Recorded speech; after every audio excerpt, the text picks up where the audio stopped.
Pay's checkout is offered by your banks and credit unions. So when you shop online at participating merchants, your cards appear in one place. Pay's. It checks out. Activation required. See Pays.com to learn more. Terms and conditions apply. Mazda has been named Consumer Reports' safest new car brand. It starts with our approach.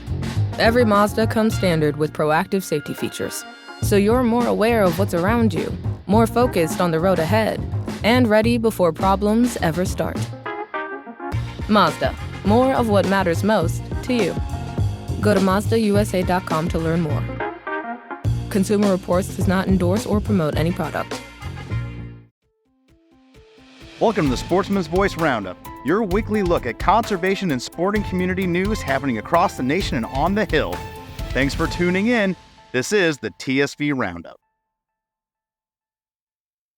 Welcome back, ladies and gentlemen, to this weekly edition of the Sportsman's Voice podcast, your weekly look at conservation news from around the nation on this Sportsman's Voice Roundup. This is for the week of August 3rd, 2026. Let us look at the headlines here. We're going to welcome Kaylee Mortensen in from California again here, talking about the California legislature and what they have going on for the final month of their session, as they are one of a handful of states still in session across the country.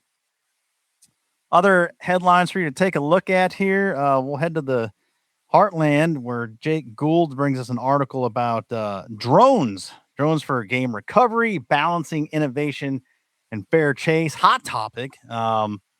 As the features have been, we're going back in time a little bit to the last year's NAS Summit, and Corey Mason of Wild Sheep Foundation and I get into this very topic where we're talking about drones. So it was a great conversation. After you read Jake's article, I'd invite you to go back in time and check out that conversation, because we start to have the ethical conversation and where we're at, and you start brainstorming, and then it kind of takes a neat turn where we're talking about drones and angling and what that looks like. So lots to cover on the drone front, good, bad, or indifferent, but certainly a hot topic and worth taking a few minutes to look at that. I will highlight that Iowa and South Dakota that Jake works in introduced legislation. Though those bills did not pass during the 2026 legislative session, obviously people trying to come, legislators to bring up-to-date language, as some states have already passed this. In other news, we've got some fun topics here coming up. Connor Barker, whose passion is sporting dogs, brings us an article about enjoying the dog days of summer, training up your best friend, your pup, your companion out in the field. So some highlighted works there, and our work in the sporting dog arena.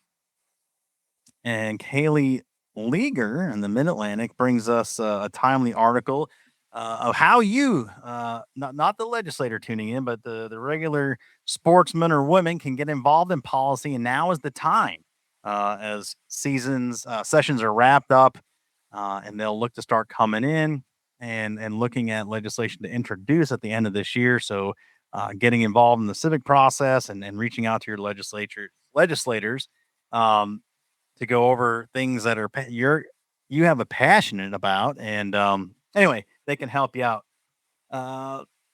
Federally, we're looking at 2 recaps of grizzly bears and the Make America Beautiful Again bill. So you can check those out. General housekeeping. Our NAS Summit is fast approaching.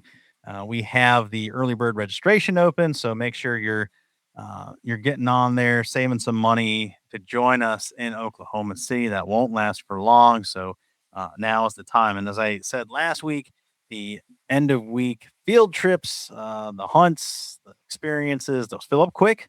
There's some pretty good opportunities this year as well as last, and you're going to want to get in on those if you're planning to take advantage of those unique opportunities. They do sell out every year, and they sell out fast.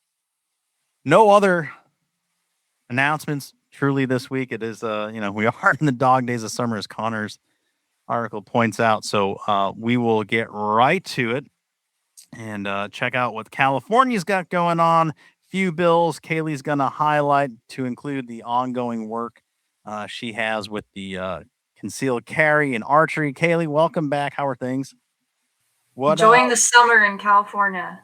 Yeah, is that enjoyable? Is it hot out there? I know there's like multiple temperate zones in that large Yeah, state. where we're at, they're called Indian summers. So right now in the summer, it's pretty foggy, and then September, October is really when we have our summer, and it's sunny and hot and nice. So Hmm, very good.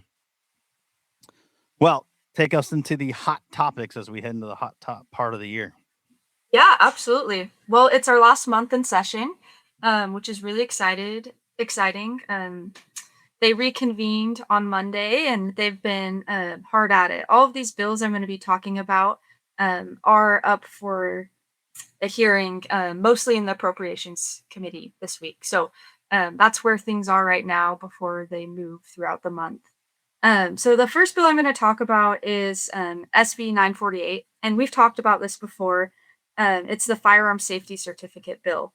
And currently in California, if you want to purchase or possess a firearm, you need to have a safety certificate.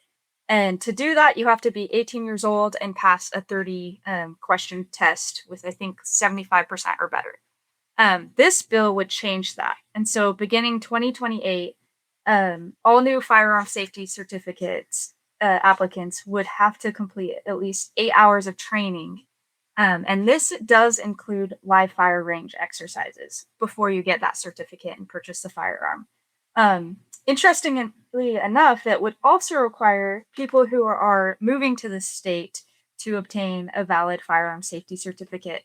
And so that I was in that same situation a year and a half ago. So if I would move after this bill potentially passes, before you bring your firearms into the state, within 180 days, you would need to get that certificate and do the live training. So this bill is it's going to increase the time, cost, and training to obtain one of those certificates. And it really does create barriers for law-abiding individuals seeking to purchase firearms. And so I just really think like the added training and live fire mandate would kind of reduce access for people, especially sportsmen. Curious on that bill, you also highlighted that people selling firearms would need to do the same thing. That's weird to Yes. me because if you already possess a firearm and you're disposing of that either by sale, why would you need to go to a live fire or get a training course when presumably you are no longer in possession of that firearm? That's a weird thing there. No clue. Very good. What else is And going on? yeah, another bill we're really excited about. This was introduced by Heather Hadwick. She is a member of the Outdoor Sporting Caucus here in California, and just amazing. And this is a deer archery season concealed firearm bill. And so there is a current law in California which does prohibit a person from having a concealed carry during archery season, specifically for deer. And so this bill would essentially just repeal that, and archery deer hunters could conceal carry. So we're really excited about that one, and it looks like it's moving pretty good. Very good. The last bill we have, this is Assembly Bill 2494, and it's on state forest and forest management. And on writing this bill does look like it's helpful. California Department of Forestry currently manages 14 demonstration state forests, which is about 85,000 acres. And these kind of function as living laboratories to research and demonstrate sustainable forest management. Mhm. And what this bill actually would do would restrict some of that forest management on demonstration state forests, which kind of undermines the whole idea of the demonstration state forest. So Mhm. that bill is up for hearing in appropriations this week, and we're going to stay tuned in. Yeah, I mean that that particular bill, we've seen similar practices and ideas manifest across the country as here in the East, um, as well as the some of the provisions in the first bill you covered there, Senate Bill 948. So While California tends to lead on terrible policy, they have their friends in the East that also tend to lead the way, and I think they get behind closed doors and just bounce bad ideas back and forth. But that's what we stand there for. That's what you do out there to make sure we're educating people to stop them at the introductory level or not let them get out of committees and, save the good stuff like allowing bow hunters to exercise their Second Amendment right and stay protected out there from lions and bears to unsavory folks in the woods as well. So, safety all around. Exactly. All right. Well, like I said, it's a short show there. Well covered and well said there on all those items. Kaylee, we wish you the best and continued success and leadership you're doing out there in California. It's a uphill battle, I understand most of the time, but you're up for the task and we appreciate your reporting. All right, we'll do it again next time. Thanks so much. Thanks for joining us on this edition of the Sportsman's Voice podcast. Ladies and gentlemen, your support is crucial, and you can help us out right now by leaving a review, filling in those 5 stars where available, sharing this episode with friends and family, and engaging with us socially. CSF can be found on Facebook, Instagram, and X, formerly known as Twitter. Together, we can protect the outdoor sports we love and continue to keep you informed wherever you are. That's it for this week. Until next time, we'll see you later.